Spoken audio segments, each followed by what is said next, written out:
Pada pagi ini kita akan belajar mengenai informasi akuntansi. Capaian kuliah daripada sistem informasi akuntansi adalah Anda akan mengetahui konsep daripada SIA, kemudian pengendalian lingkaran perusahaan yang harus diterapkan, dokumen formulir, bagaimana merancangnya, kemudian membuat flowchart. Ya, ini sangat dibutuhkan oleh perusahaan, di mana untuk mengamankan aset perusahaan. Oke, saya bersama dengan mahasiswa saya tercinta akan menyampaikan materi mengenai SIA. Sampai ketemu lagi di materi selanjutnya. Assalamualaikum warahmatullahi wabarakatuh. Assalamualaikum warahmatullahi wabarakatuh. Halo teman-teman semuanya. Perkenalkan, nama saya Aniza Dita Aprilia. Saya mahasiswa S1 Akuntansi Universitas Nurul Semarang.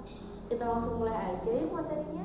Sebagaimana yang kita tahu bahwa hampir semua kegiatan sekarang dilakukan secara online.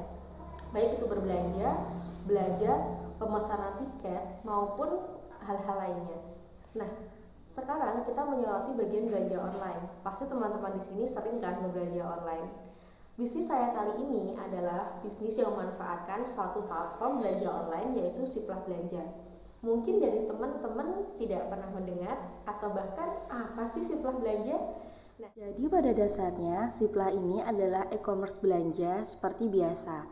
Namun perbedaannya pada Siplah hanya dapat diakses oleh satuan pendidikan saja dan tidak semua orang dapat berbelanja di Siplah. Sebagian besar masalah yang dihadapi oleh usaha kecil adalah tentang pencatatan. Nah, karena mereka berpikir bahwa pencatatan itu hal yang tidak terlalu penting. Kita bisa saja uang masuk ya sudah masuk, uang keluar ya sudah keluar buat belanja. Padahal harusnya pencatatan harus dilakukan secara rinci dan secara tepat. Oleh sebab itu adanya siklus SIA, di mana kita bisa tahu alurnya seperti apa, nanti datanya seperti apa, dokumen-dokumen terkaitnya apa, dan bagian-bagian apa saja yang terkait. SIA atau Sistem Informasi Akuntansi memiliki peran penting dalam bisnis karena informasi-informasi yang terdapat dalam SIA dapat digunakan oleh pemilik bisnis untuk mendapatkan apa yang dibutuhkan dan dapat menjadi informasi yang berguna untuk pengambilan keputusan. Bisnis saya ini bernama Toko Tuku, di mana Toko Tuku adalah suatu bisnis yang berafiliasi dengan Siplah Belanja. Nah, di sini saya menjual berbagai alat tulis, kegiatan sekolah seperti kegiatan olahraga, pramuka, dan lainnya. Saya juga menyediakan buku-buku materi yang saya dapatkan dari supplier buku dari pemerintah resmi. Jadi seperti ini tampilan dari Siplah Belanja. Ini ada orderan yang sudah masuk, ada yang menunggu verifikasi, dan ada yang sudah selesai. Untuk mempersingkat waktu, langsung aja kita lihat siklus pendapatan dari Toko Tuku Stationery Center. Teman-teman dapat melihat pada gambar saat ini adalah siklus pendapatan dari Toko Tuku Stationery Center. Ada 4 tahap. Siklus yang pertama yaitu penerimaan pesanan dari pelanggan. Menerima pesanan pelanggan yaitu dengan mendapatkan order yang dilakukan di website atau aplikasi Siplah Belanja, kemudian didukung oleh dokumen terkait yaitu dokumen purchase order yang terdiri dari nomor barang, kuantitas, harga, dan syarat penjualan. Selanjutnya memproses yaitu menggunakan komputerisasi dan skema pengkodean standar untuk membuat format pesanan yang dapat secara otomatis diunduh. Yang ketiga adalah periksa ketersediaan barang yang ada di gudang. Proses ini digunakan untuk melihat update dokumen barang yang tersedia di gudang. Selanjutnya menjawab permintaan pelanggan dilakukan dengan bantuan perangkat lunak yang digunakan untuk mengatur informasi mengenai pelanggan dengan cara memfasilitasi layanan yang efisien sehingga pelanggan bisa tahu apakah barang tersebut sudah ready dan bisa segera dikirimkan.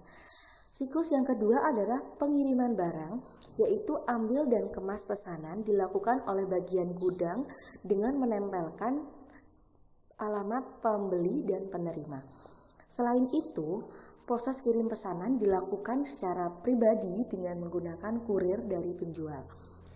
Tahap yang ketiga atau siklus yang ketiga adalah tagihan dan piutang, yaitu penagihan, di mana saat pengiriman barang, kurir membawa surat jalan, dan invoice. Hal ini digunakan untuk sekolah mengetahui beberapa tagihan yang harus dibayarkan. Yang kedua adalah pemeliharaan data piutang usaha. Hal ini terjadi karena pada saat pengiriman barang, pihak sekolah tidak langsung membayar karena pihak sekolah harus melakukan rekap atau penulisan laporan barang-barang apa saja yang sudah diterima dan berapa tagihannya, sehingga memerlukan waktu untuk pihak sekolah melakukan transfer. Nah, hal ini dilakukan oleh penjual untuk melakukan pemeliharaan data piutang usaha dan melakukan follow up untuk memastikan bahwa pihak sekolah tersebut telah melakukan transfer dan pembayaran. Tahap yang terakhir atau siklus yang terakhir adalah penerimaan kas.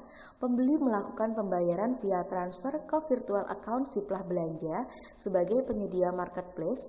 Setelah dana terverifikasi, maka dana akan diteruskan ke penjual. Bagaimana teman-teman semuanya? Apakah masih bingung? Atau sudah jelas? Terima kasih atas partisipasinya. Semoga video ini bisa bermanfaat dan sampai jumpa. Wassalamualaikum warahmatullahi wabarakatuh.